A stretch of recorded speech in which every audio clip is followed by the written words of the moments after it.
एक जीवंत कॉलेज परिसर में राहुल और सिया पहली बार मिलते हैं। उनके बीच दोस्ती खिलती है। उनकी हंसी कैंपस के मैदान में गूंजती है। उनकी बातचीत गहरी होती है, आपसी सम्मान और साझा सपनों से भरी। सिया सोचती है, राहुल बहुत अच्छा लड़का है, हमेशा मदद के लिए तैयार रहता है। हलचल भरे कॉलेज कैंटीन में राहुल और सिया जीवंत वातावरण के बीच बैठे हैं। सूर्य की हल्की चमक में नहाया हुआ उनकी दोस्ती खिलती है। राहुल के दिल से निकले शब्द हवा में तैरते हैं। मुझे लगता है कि तुम मेरे सबसे अच्छे दोस्त हो, सिया जवाब देती है। उसकी आंखें वास्तविक गर्मजोशी से चमक रही हैं। तुम भी मेरे सबसे अच्छे दोस्त हो, राहुल। उनके बीच एक आरामदायक चुप्पी छा जाती है, जो बिना कहे स्नेह और आपसी समझ से भरी होती है। धुंधले से लिविंग रूम में राहुल अपने माता पिता का सामना करता है। उसका स्वरूप छाया से रेखांकित होता है।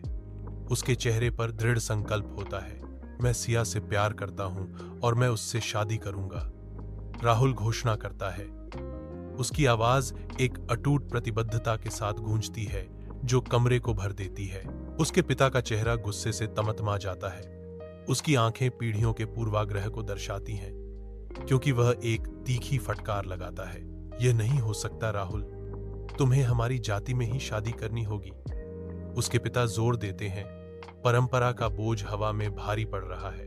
हल्की रोशनी वाले लिविंग रूम में सिया दृढ़ता से खड़ी है। उसकी आकृति लंबी छायाओं से घिरी हुई है। सिया के राहुल के बारे में बात करने पर उसके माता पिता ध्यान से सुनते हैं।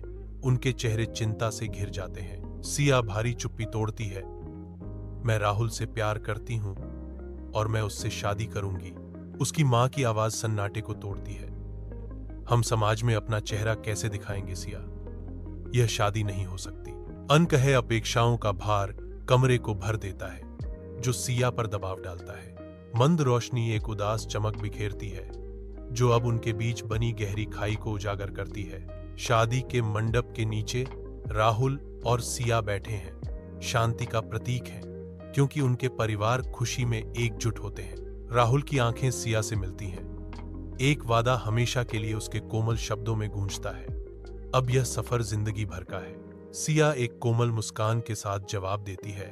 उसकी आवाज भक्ति से भरी हुई है, हाँ राहुल, हमेशा के लिए। जैसे ही पंडित पवित्र मंत्रों का जाप करते हैं, राहुल और सिया अपनी शाश्वत यात्रा शुरू करते हैं, पवित्र अग्नि के चारों ओर 7 फेरे लेते हुए।